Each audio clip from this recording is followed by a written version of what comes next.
Sesaat lagi kita akan menyimak Ngobrol Bareng. Acara ini dipersembahkan oleh Radio Rasi FM, radio keluarga Anda.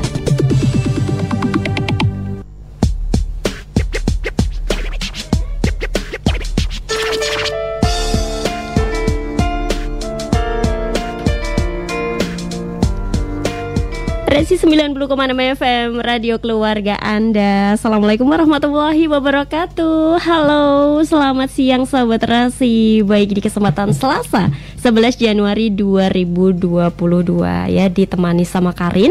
Dan hari ini spesial, kita bakalan ngobrol bareng dengan Pengadilan Agama Kabupaten Magetan, sahabat Rasi ya. Dan hari ini kita ada pembahasan yang sangat menarik, yaitu apa sih menariknya aplikasi e-Perisai. Nah, sudah datang narasumber kita ya. Ini ada Bapak DRS Mat Busiril MH. Halo, selamat siang Bapak. Selamat siang, halo, assalamualaikum warahmatullahi wabarakatuh. Waalaikumsalam warahmatullahi wabarakatuh. Ini panggilannya Bapak Busiril, nje? Bapak Busiril. Oh, nje. Sehat nje Pak hari ini? Alhamdulillah. Alhamdulillah. Pinaringan sehat walafiat. Oh, nje Pak. Gimana ini tadi kesannya datang ke Rasi FM, Pak? Kesannya kesasar. Kesasar. Baru pertama ke sini ya, Pak ya? Iya, baru ngerti. Saya baru 2 bulan setengah di Magetan. Oh, gitu. Tuban. Oh, aslinya asli Tuban. Lamongan. Oh ya, Pak, nggak apa-apa. Ini semoga saja nanti next kita bisa ketemu lagi. Jadi kesini lagi udah nggak nyasar lagi ya Pak ya. Alhamdulillah, insya Allah.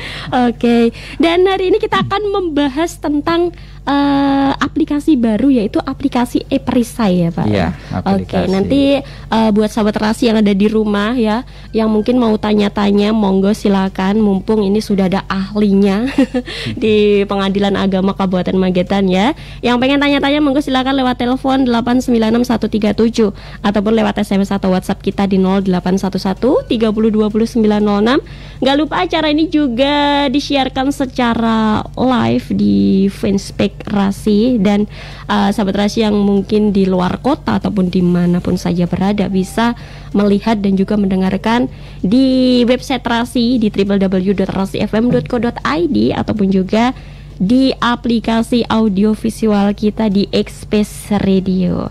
Baik, langsung aja Bapak. Ini kan Pak Busiril dari Pengadilan Agama Magetan ya. Sebelum kita masuk ke aplikasi e-Perisai, nah sebenarnya fungsi dari Pengadilan Agama itu apa sih Pak? Monggo. Pengadilan Agama adalah salah satu pengadilan yang ada di wilayah Republik Indonesia di bawah Mahkamah Agung. Di Indonesia itu ada 4 peradilan langsung di bawah Mahkamah Agung, yaitu Peradilan Umum, Peradilan Agama, Peradilan Tata Usaha Negara, dan Peradilan Militer. Salah satu kekuasaan peradilan bagi orang Islam adalah di Peradilan Agama, yaitu dalam rangka menegakkan hukum keluarga Islam. Dan tugas daripada Pengadilan Agama, salah satu badan instansi atau satuan kerja di wilayah paling tingkat pertama adalah Pengadilan Agama Magetan, yang berfungsi untuk menerima, memeriksa, dan memutus dan menyelesaikan semua perkara yang ditangani sesuai dengan kewenangannya. Di antaranya tentang kewenangan hukum keluarga Islam, yaitu tentang perkawinan dan akibatnya, perceraian dan akibatnya. Kemudian tentang kewarisan Islam, tentang ekonomi syariah Islam. Yang jelas syariah itu sudah Islam, Mbak ya. Iya. Karena istilah syariah tidak ada di agama lain kecuali di agama Islam. Kemudian di bidang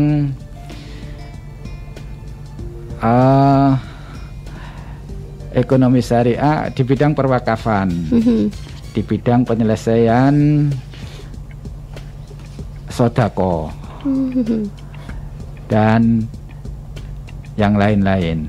Dan di Pengadilan Agama hanya berwenang perkara perdata khusus bagi orang Islam.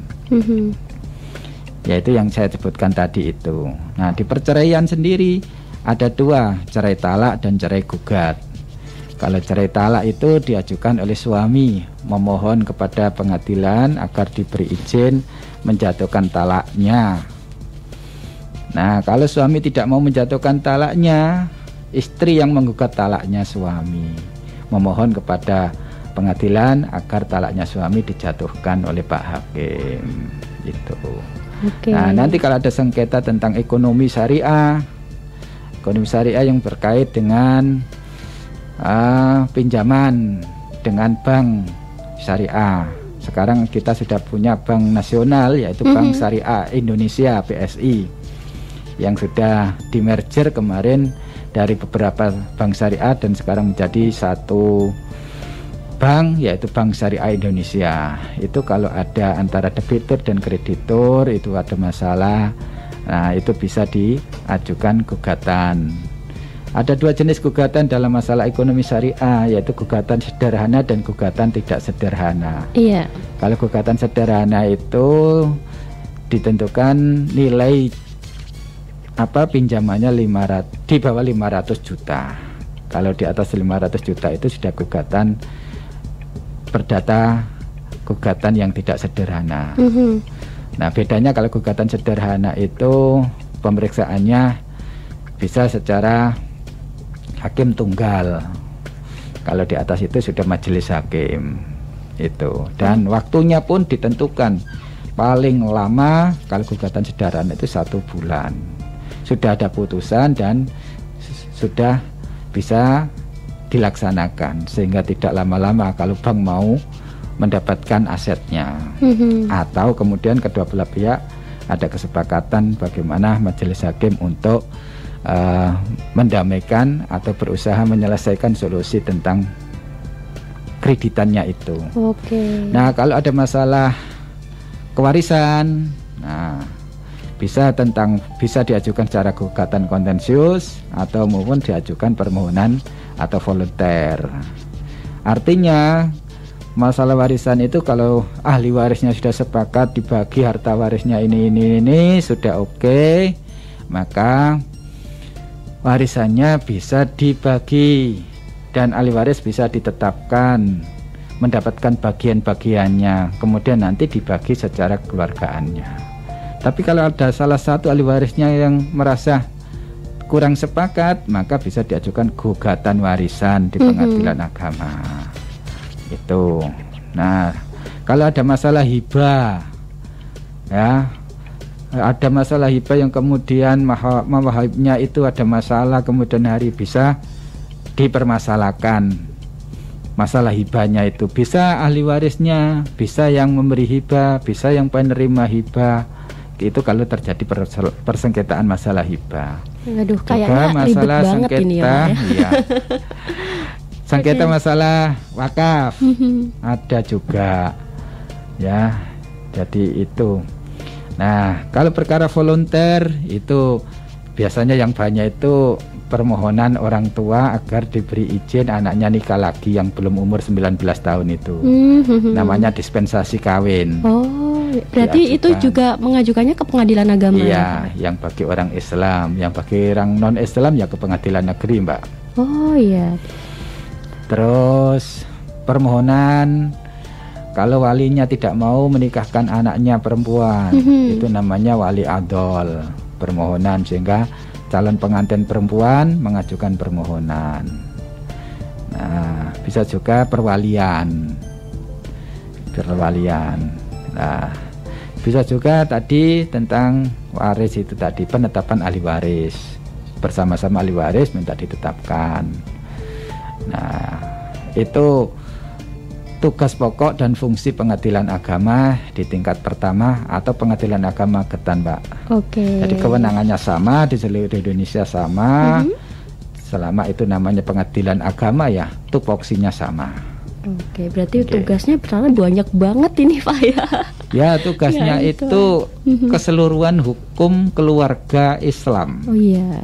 Dari mulai status anak dalam kandungan sampai orang meninggal dalam kuburan. Iya. hukumnya ada semua dalam Islam. Dan hukum formilnya itu sesuai sama dengan hukum formil yang ada di pengadilan negeri. Yang membedakan adalah hukum materialnya. Kita hukum material insya Allah ada di dalam Al-Quran dan Al-Hadis, juga ada dalam pendapat-pendapat ulama yang muktabaroh.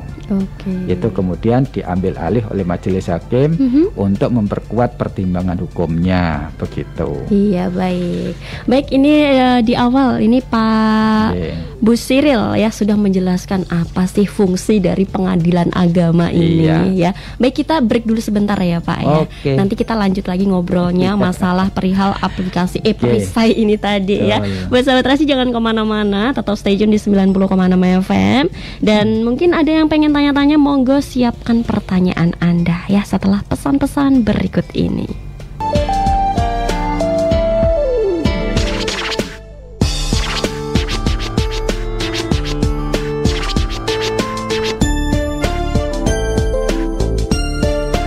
Baik sahabat Rasi, kita masih di acara ngobrol bareng Pak Bu Siril dari Pengadilan Agama Magetan ya Pak ya. Pak Bu Siril, tadi kan kita di awal sudah ngobrolin apa sih fungsi dari pengadilan agama seperti itu, dan sampai nanti kita bakalan ke tahap aplikasi e-perisai. Nah sebelum ke sana ini Pak ya, sebelum ke aplikasi e-perisai, nah untuk kasus di Magetan sendiri Pak Bu Siril ya, ini kan sebenarnya apa sih aplikasi e-perisai itu Pak? Mungkin bisa dijelaskan dulu. Terus kenapa bisa memakai aplikasi e-perisai ini? Manfaatnya apa? Seperti itu Pak. Iya. Aplikasi e-perisai ini timbul ada keinginan untuk mengembangkan aplikasi-aplikasi yang sudah dikembangkan oleh Dirjen Badilak, Direktur Jenderal Peradilan Agama yang ada di Mahkamah Agung.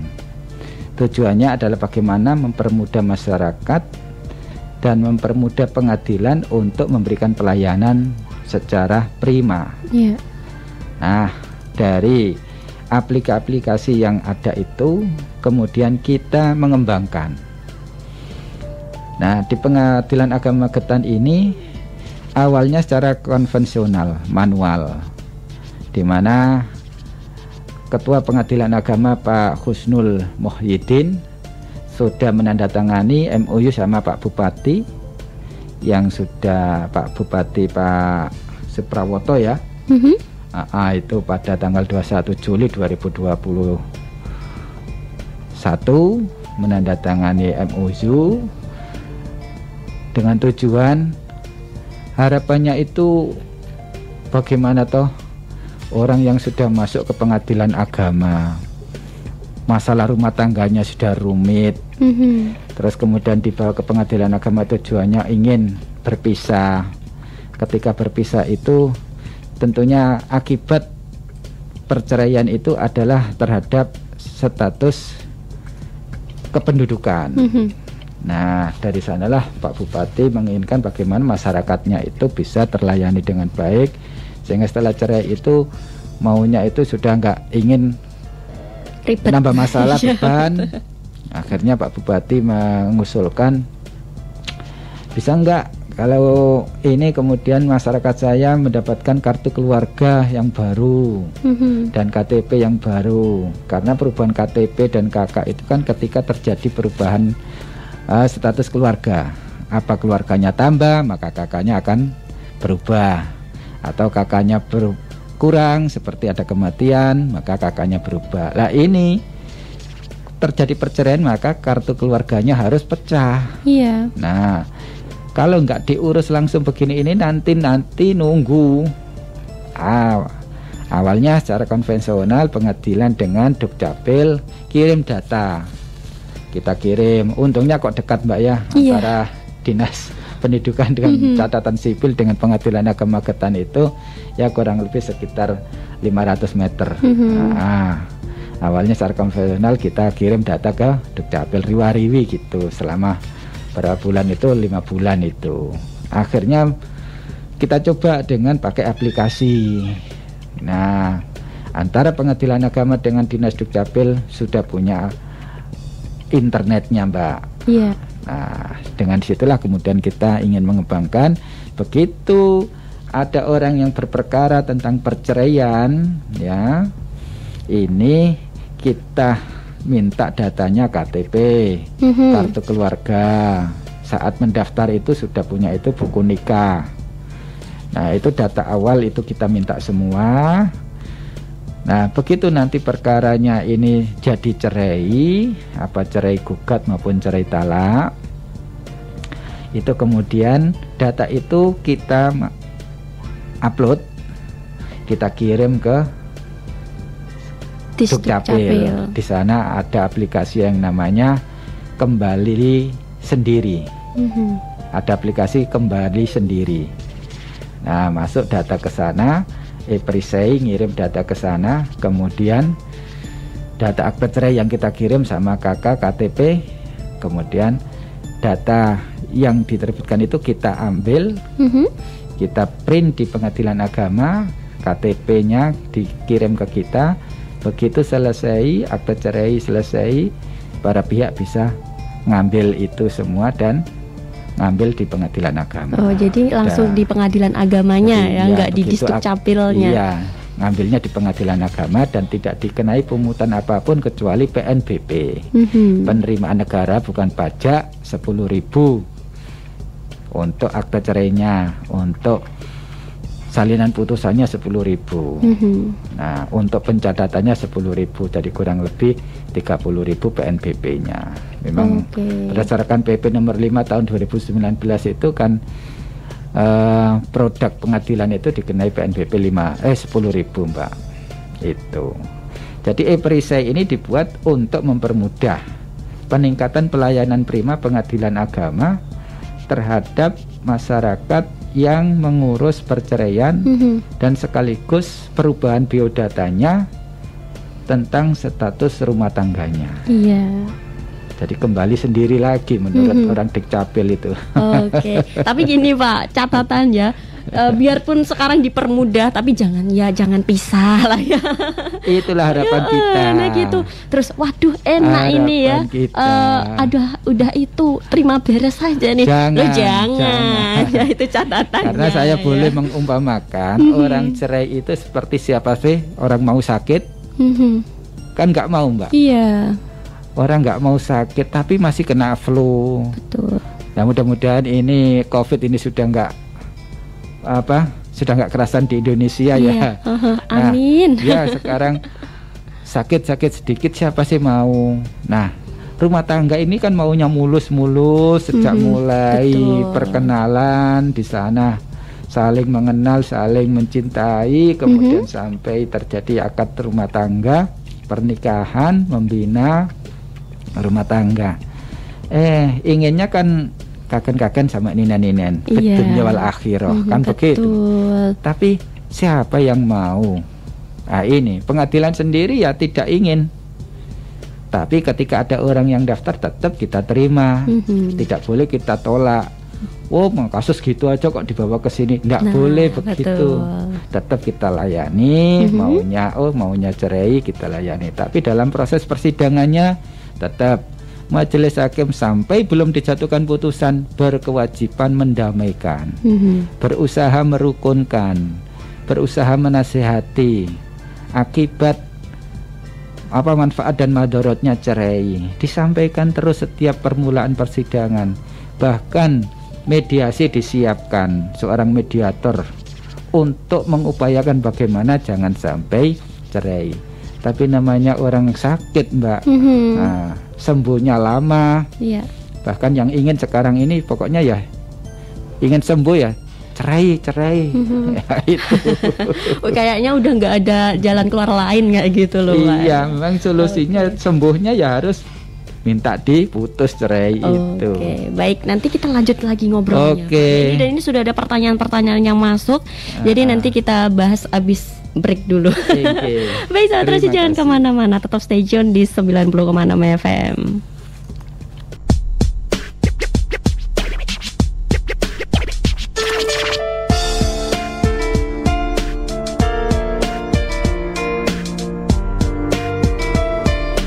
Resi 90,6 FM Radio Keluarga Anda. Baik sahabat Rasi, kita masih di acara ngobrol bareng bersama Bapak Bu Siril dari Pengadilan Agama Magetan ya. Baik, dan acara ini gak lupa disiarkan live di fanspage Rasi. Dan sahabat Rasi yang mungkin sekarang lagi di luar kota ataupun dimanapun berada ya, bisa manfaatin di streaming kita di www.rasifm.co.id ataupun juga bisa lewat aplikasi Express Radio.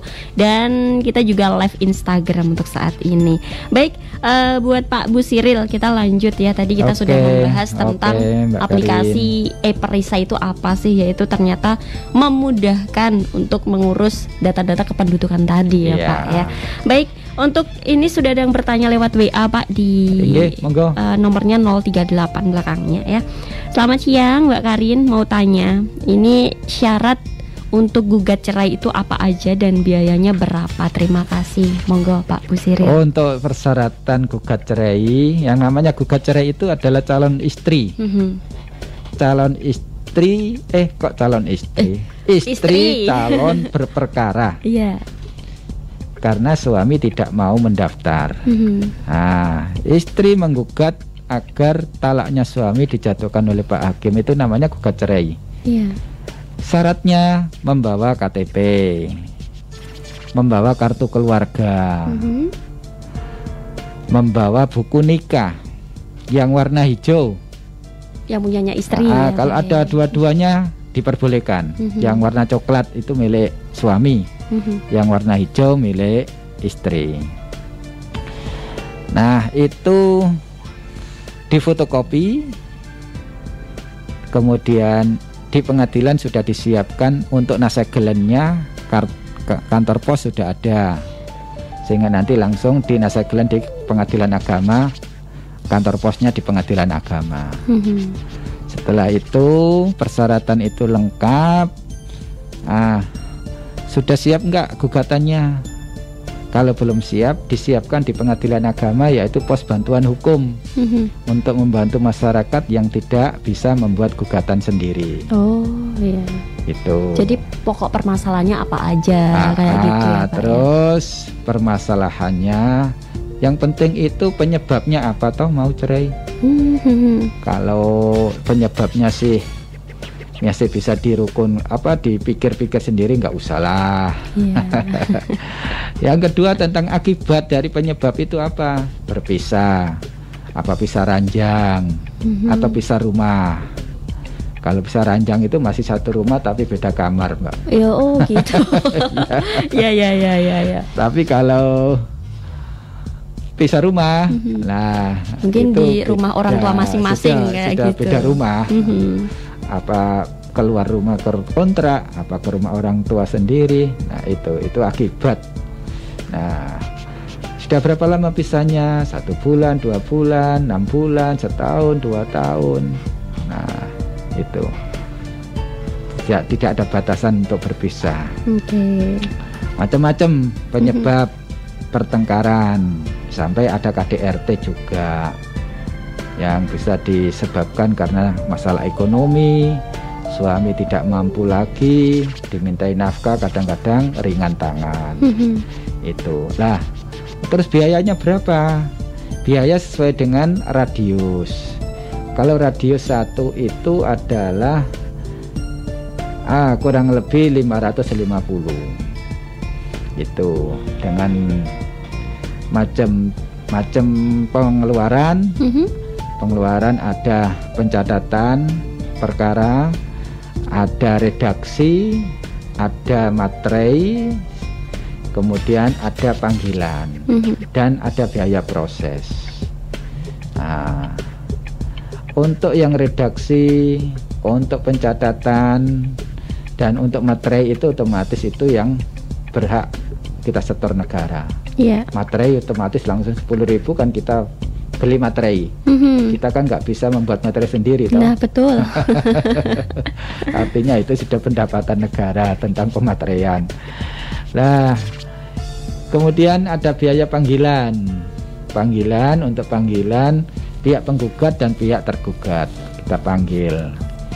Ada petugas yang manggil yang namanya jurusita atau jurusita pengganti. Kalau wilayahnya sama-sama Magetan, maka yang manggil adalah jurusita pengganti Pengadilan Agama Magetan.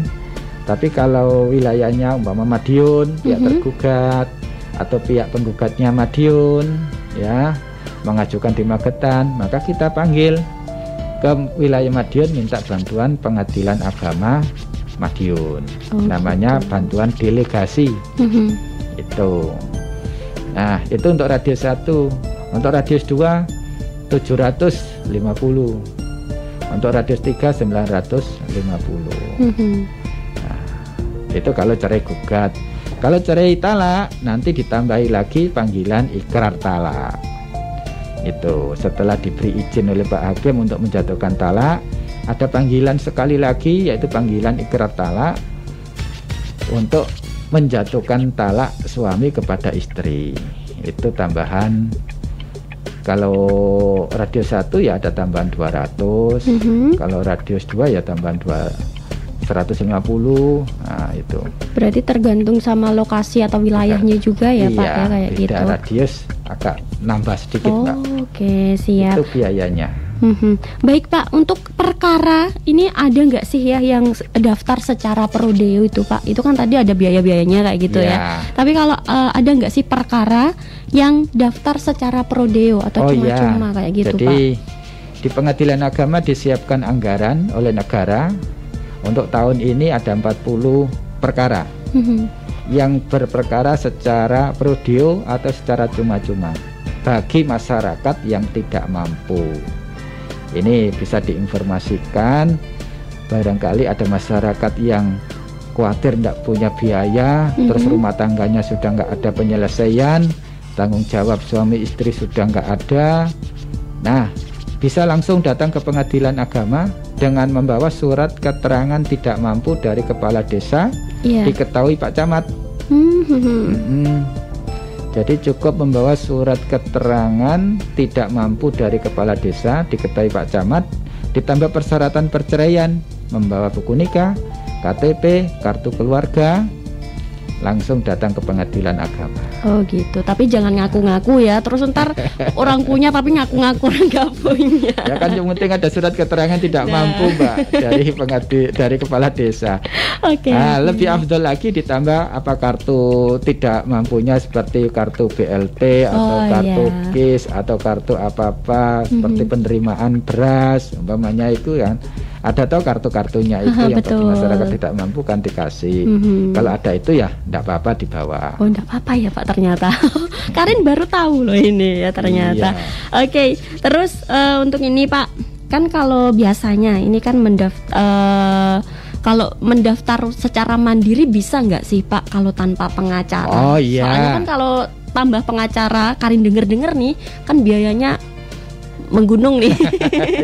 Nah, bisa nggak sih secara mandiri aja, Pak, nggak usah pakai pengacara? Kalau biaya gitu. Ke pengacara itu urusan yang berperkara dengan pengacara, biayanya berapa terserah. Ya, yang saya dengar menggunung ya monggo, karena ini dekat gunung kan. Betul. Soalnya teman Karin itu ada gitu loh, Pak, sewa pengacara sampai biayanya berjuta-juta. Iya, gitu. Iyalah, itulah. Bisa. Jadi datang tadi kan prodeo. Prodeo juga pada intinya ya gugatan mandiri, Mbak. Iya. Artinya dia datang sendiri. Hanya bedanya nanti yang prodeo, tapi yang prodeo bisa membuat gugatan ya nanti difasilitasi pengadilan ada komputer plus printer. Bisa ngetik sendiri nggak? Nah, kalau orangnya hanya biayanya yang tidak mampu, terus kemudian orangnya itu bisa ngetik, kita persilakan ngetik. Nah, gugatan mandiri pada prinsipnya persyaratannya sama. Kalau cerai, suami istri juga sama. Bisa membuat gugatan sendiri, nanti diketik sendiri, namanya diketik sendiri, kemudian tidak perlu dibantu oleh Pesbakum. Tapi diarahkan, diarahkan oleh petugas tentang mengambil form. Oh, ini form kan di pengadilan sudah disiapkan aplikasinya, Mbak. Nah, membuat form, mengambilnya form itu dibantu, tinggal mengisi sendiri. Nah, nanti namanya siapa, saya dengan buku nikah, umurnya sesuai dengan buku nikah dan KTP kakaknya, alamatnya disesuaikan dengan alamat tempat tinggal dan tempat diam. Jadi kalau tempat tinggal kan sama dengan kakaknya. Iya.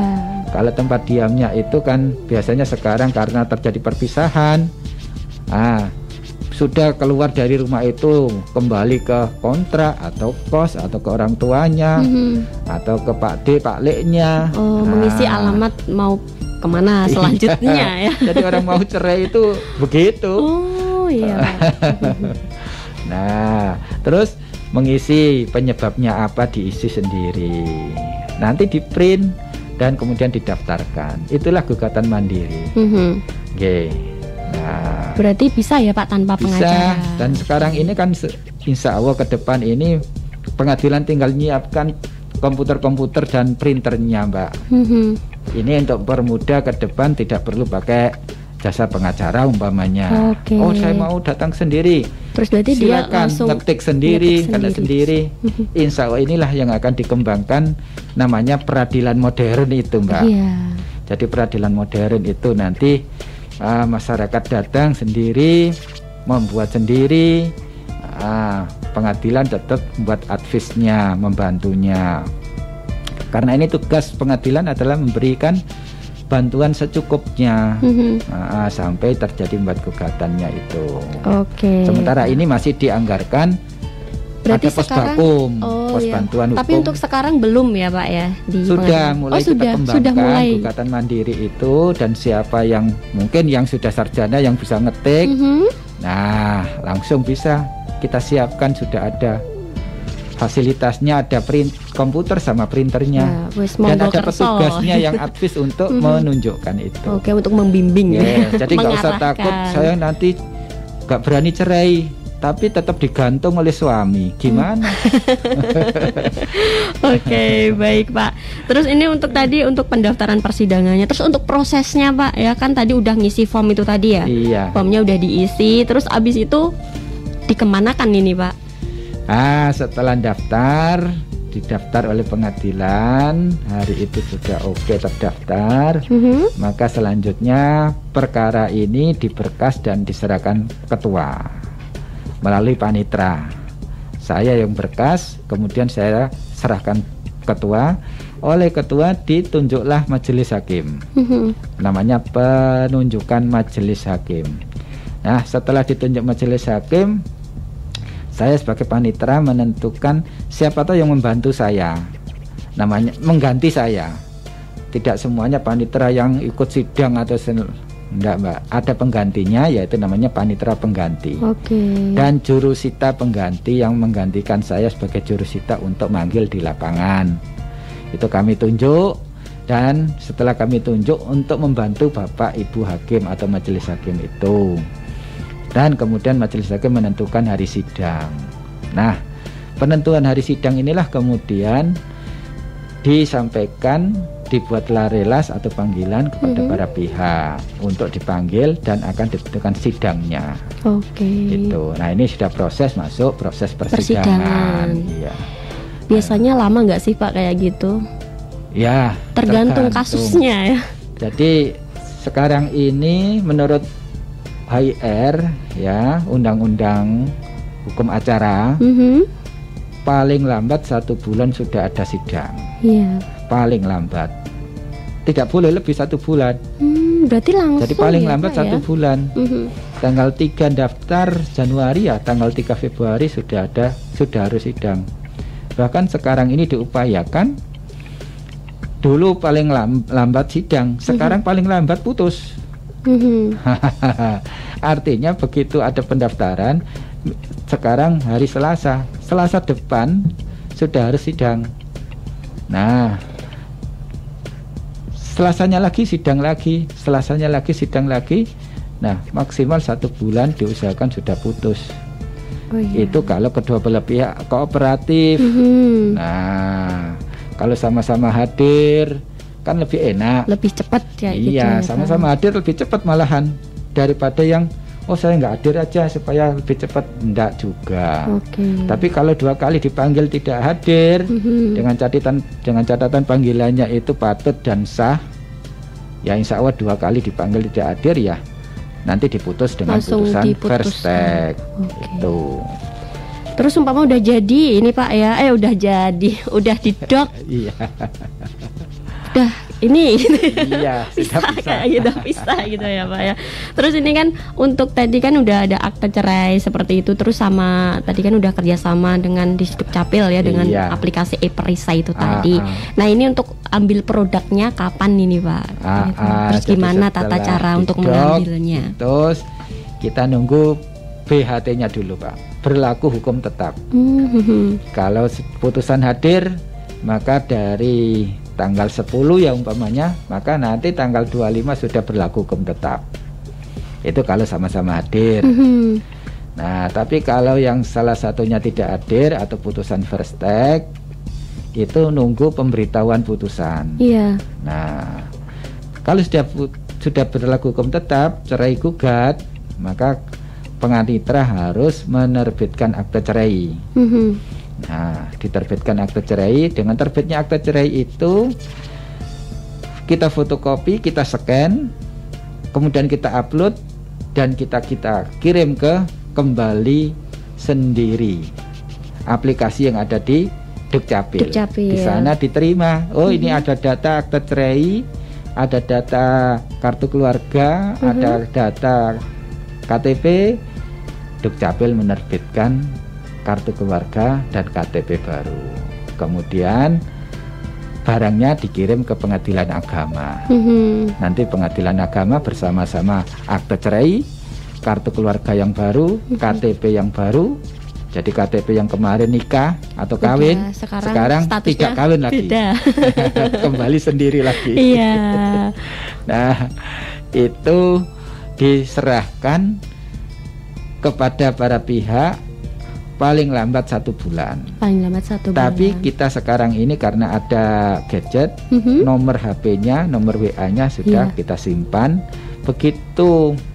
Tapi kita kasih ira-ira, maksimal 1 bulan tadi itu. Tapi begitu sudah terbit, semuanya sudah oke, kita WA sudah siap. Sudah siap, monggo langsung ambil gitu ya Pak ya. Kayak ambil apa aja ini Pak ya.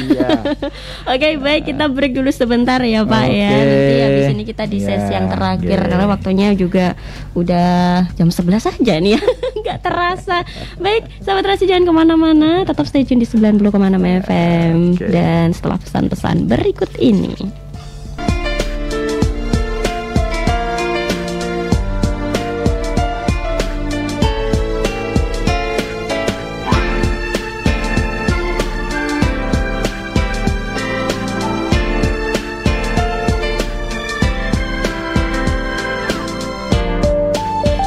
Rasi 90,6 FM Radio Keluarga Anda. Baik Sobat Rasi, kita masih di acara ngobrol bareng dengan Bapak Bu Siril ya dari Pengadilan Agama Kabupaten Magetan. Dan ternyata yang kita bahas ini kalau menurut kalian agak horor ya Pak ya. Ngeri-ngeri sedep kayak gitu loh ya. Iya. Oke, dan tadi kita sudah bahas itu prosedur-prosedur persidangan seperti itu ya Pak ya. Terus biaya-biaya juga. Nah, ini kan zamannya sekarang era digital nih Pak ya. Seumpama ini orangnya sibuk nggak bisa datang ke Pengadilan Agama. Nah, itu bisa nggak sih Pak daftar secara online kayak gitu? Wah, bagus sekali pertanyaannya Mbak.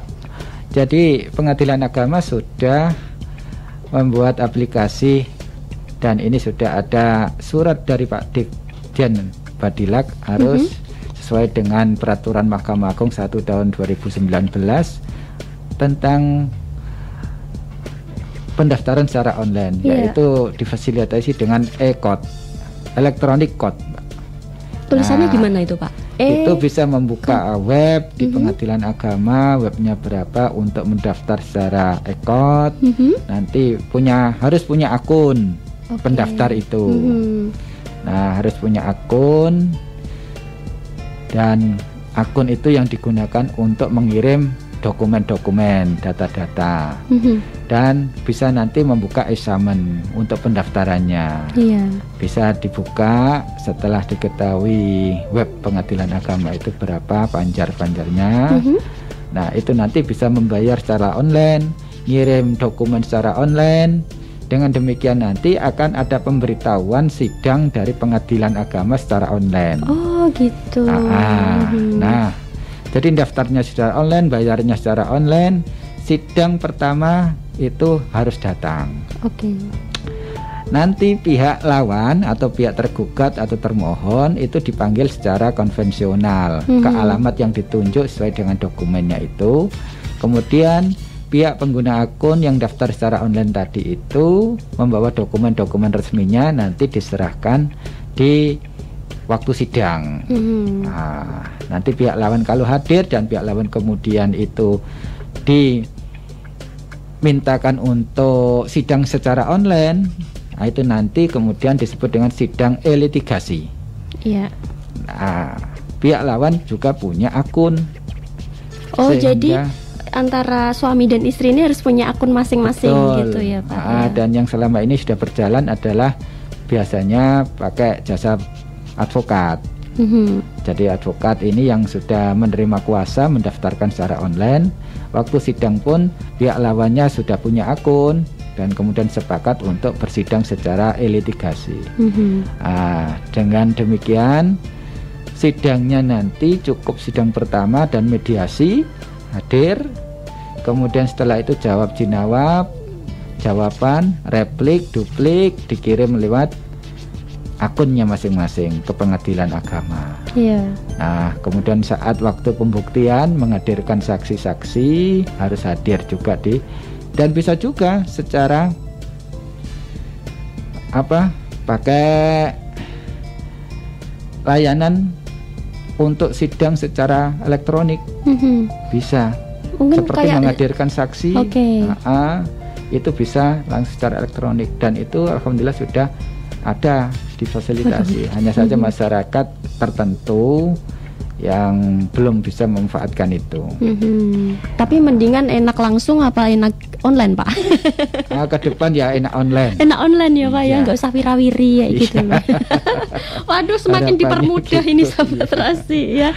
Oke.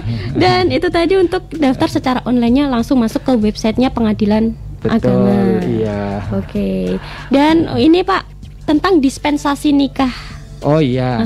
Jadi kita punya kewenangan perkara volunteer yang paling banyak di Magetan, yaitu di samping yang lain, yaitu perkara dispensasi nikah atau dispensasi kawin, yaitu bagi calon pengantin yang kurang umur 19 tahun. Nah, baik calon suami atau calon istri yang kurang 19 tahun maka harus mengajukan permohonan dispensasi kawin ke pengadilan agama. Namun sebelum sampai ke pengadilan agama harus diperiksa dulu di P3N di desa. Oleh di desa tidak langsung ke KUA, tapi ke Dinas PPKB dan PPA. PPKB itu perencanaan pendudukan, penduduk dan pelayanan perempuan dan anak. Dinasnya itu di sana diadakan konseling. Apa maunya kok masih belum umur 19 tahun kok sudah mau nikah, diadakan konseling. Sudah bisa kerja belum calon suami, kalau calon istri sudah siap jadi ibu rumah tangga atau bagaimana konselingnya itu. Terus bagaimana kedua orang tuanya. Ini kan masih umur, di bawah umur, bagaimana nanti kalau sudah rumah tangga sebagai orang tua siap mensuplai kebutuhannya apa enggak. Kalau semuanya itu sudah oke, kemungkinan akan dikasih rekomendasi oleh Dinas PPKB dan PPA. Kemudian didaftarkan ke KUA. KUA masih membuat surat keterangan penolakan. Nah, dengan itu akan didaftarkan ke pengadilan agama. Ada satu catatan, karena rata-rata yang mau nikah ini nuwun sewu ya, karena sekarang zamannya zaman transparansi. Meskipun ini kasus ini ya zaman dahulu kala itu ada. Kalau dahulu kala kan tidak ada yang dengar. Sekarang ini sedikit-sedikit dengar. Betul. Berita itu cepat lah sekarang cepat sekali. Ya. Yaitu karena calon istri sudah hamil. Nah ini makanya kemudian kalau ini kalau kedua orang tuanya sih nggak ada masalah, insya Allah aman-aman. Tapi kadang-kadang ada salah satu calon besan atau orang tuanya ini nggak tidak terima. Nah itu kalau nggak terima, maka oleh Dinas PPKB PPA direkomendasikan ke PPA Polres, pelayanan perempuan dan anak di Polres. Di sana nanti akan ada pencatatan pelanggaran hukum, yaitu pelanggarannya apa? Pelanggaran telah melakukan asusila di bawah umur. Nah dari situ nanti tindakannya bagaimana.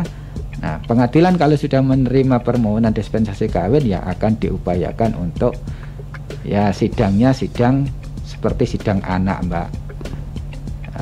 Majelis hakim tidak pakai toga, tetap pakaian biasa, tapi sidangnya tetap memeriksa dengan cara yang humoris dan humaniora.